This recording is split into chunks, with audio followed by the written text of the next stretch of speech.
Okay, the first assignment that we get for our group is about structure, which is about creating a weight of a structure of a building. The second assignment that we got is water resources, which is about drainage channel and revetment.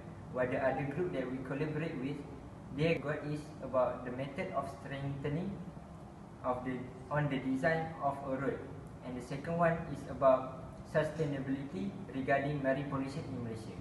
That's all.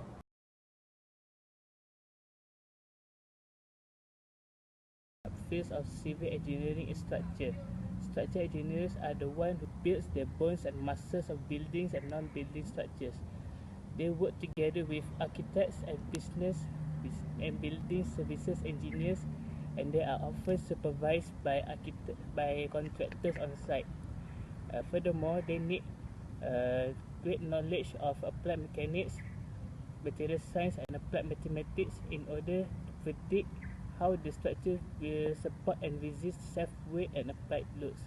Besides that, structural engineers will also need great understanding in static and dynamic loading and the structures that are available to resist them. Due to the complexity of the modern structures, structural engineers nowadays will need high creativity in order to build a structure that can support and resist the weight that applied to it. Okay, I will talk about the other two subfields of civil engineering, which are the geotechnical engineering and hydraulics engineering. What is geotechnical engineering? Geotechnical engineering is the study of the behavior of soils under the influence of loading forces and soil-water interaction. This knowledge is applied to the design of foundation, retaining walls, earth dams, clay liners, and geosynthetics for waste containment. The goals of geotechnical engineering could range from the design of foundation and temporary excavation support through road selection for railways and highways to the increasingly important areas of landfill disposal of wastes and groundwater contamination. As such, the geotechnical engineering is involved in field and laboratory investigation to determine the engineering properties of site, soil, and other geometries and their subsequent use in the analytical study of the problem at hand. Okay, next I will talk about the hydraulics engineering. What is hydraulics? The term hydraulics is related to the application of the fluid mechanics principle to water engineering structures, civil and environmental engineering facility such as canal, river, dam, reservoir, and water plant. Hydraulics engineering is the science of water in motion and the interaction between flowing fluids and the surrounding environment.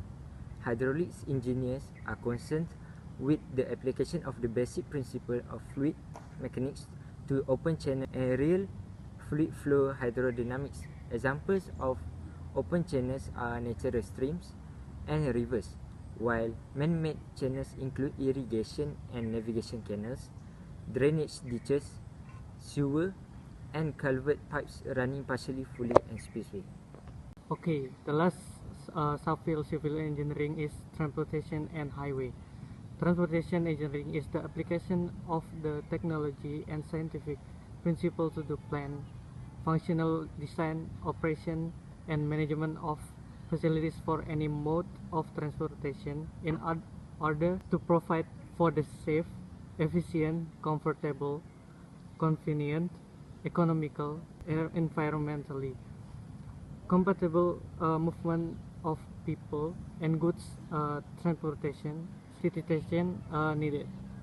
There are 6 divisions of transportation, which are air transportation, highway, pipeline, port, coast and the beach, or ocean, and lastly urban transportation.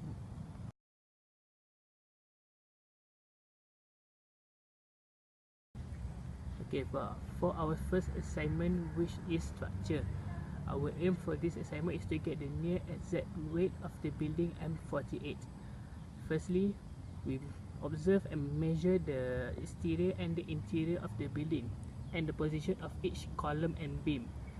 Then we draw the layout of the building based on the measurement that we measured. Then we calculate the volume of each column and beam. After getting the volume for that particular component, we multiply the density of that particular component with standard density value to get the mass of that component. Then we multiply that component, that mass of the component with gravity to obtain the weight.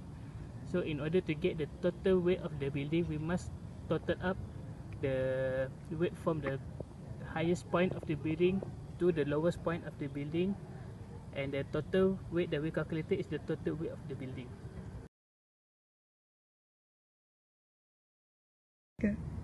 Our next assignment is regarding water resources engineering. The concept of our project is to find a solution to overcome deposition and erosion that happens at Kuala Besar Beach in Kelantan. Deposition occurs when the flow of river and annual flood from the inland affects the movement of sand to the river mouth. That causes sedimentation and sandbar that blocks the passage of boats. So our solution is to create a dredge channel at the affected area to remove sediment and debris from the river mouth. While erosion happens when the strong northeast monsoon waves affect the sand movement at the Kuala Besar Beach and that cause erosion.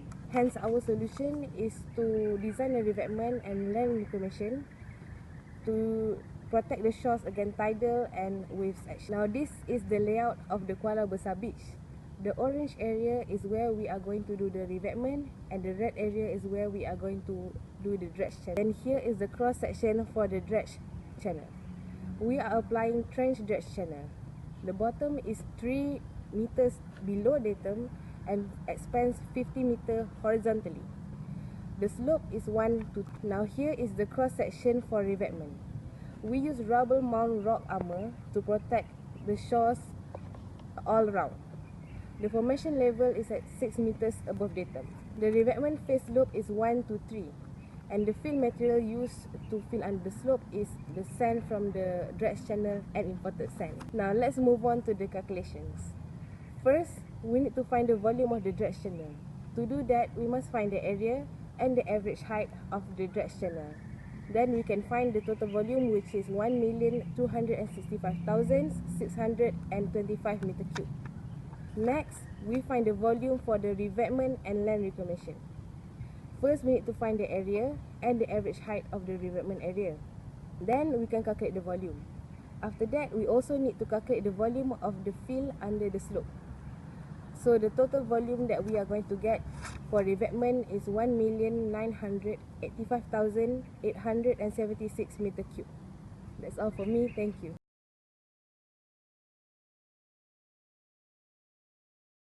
So, there are 5 ways to strengthen a soil. First, compaction. Second, lime stabilization. Third, addition of base course. Next, bituminous stabilization. And lastly, over excavation. So, firstly, compaction. The soil is compacted to educate density. This is necessary to prevent subgrade to compress in order to avoid it from cracks. Next, the subgrade must be near the moisture content to achieve the maximum density in order to compact effectively. Next, lime stabilization. Lime stabilization can be done to increase the subgrade load bearing capacity. As we know, lime it can reduce soil expansive properties, and this can bring the soil particles together. Thus, the load bearing of subgrade can be strengthened. Next, the method is addition of base course. The addition of base course, similar like its name, it is applied directly on the subgrade, which is mean we add base course built directly on the subgrade to improve the subgrade strength and to provide the stable foundation of the subgrade. Thus, the soil can be strengthened. Next, bituminous stabilization. Bituminous stabilization is when bituminous material is mixed truly with soil. So when bituminous material is added truly mixed with soil, it will increase the cohesion and the load-bearing capacity of the subgrade. Lastly, the method is over-excavation. Over-excavation is by replacing the poorly load-bearing subgrade to a better load-bearing subgrade. So this is to improve and strengthen the subgrade.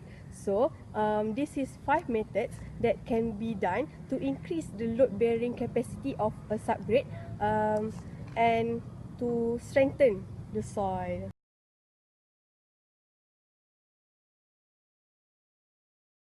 Okay, now I want to talk about sustainability, especially in Malaysian case about marine pollution. Malaysia is a coastal state whose sources are washed by the Straits of Malacca along the west coast of Peninsula of Malaysia and the South China Sea, and also along the east coast of the Peninsular Malaysia and the coast of Sabah and Sarawak.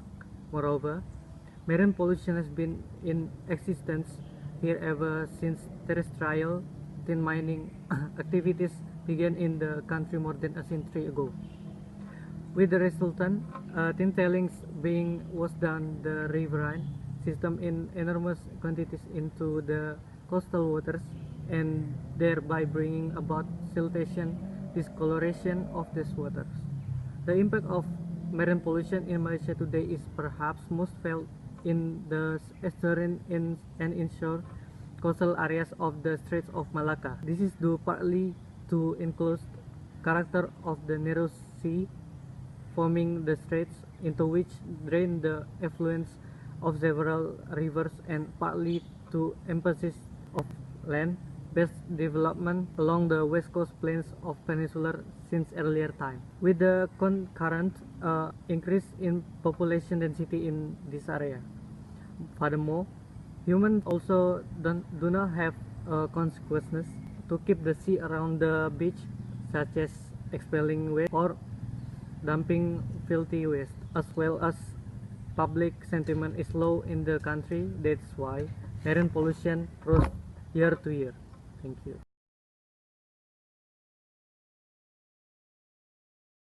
To summarize assignment 1, we learned that before a structure is built, we must consider many elements in order to build a structure that ensure consumer safety and long lasting. And this can be done by using suitable material and by calculating the structural load. To summarize assignment 2, which is water resources engineering, we as a civil engineer need to solve coastal erosion and deposition by create and designing revetment and dredge channel within suitable area. From assignment 3, we can conclude that geotechnical engineering requires us to think, consider and create complex methods to strengthen one of the Earth's natural source, which is soil. This is very important because strong base contribute to strong building structure that will fulfill human necessities.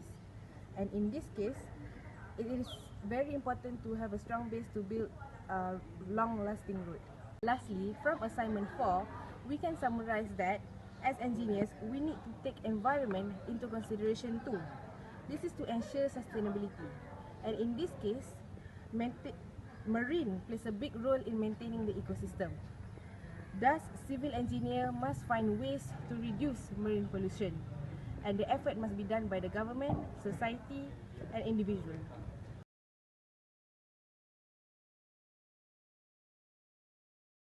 So, the conclusion is civil engineering is about our daily life, which is including structure, water, soil, which is geotechnics, and environment. So, civil engineers play such a big role to make sure that all these components, all these elements of civil engineering in civil engineering subfield works well in our daily life to ensure the community, the society, and our world are well structured, and everyone can move on and do our daily life peacefully. Thank you.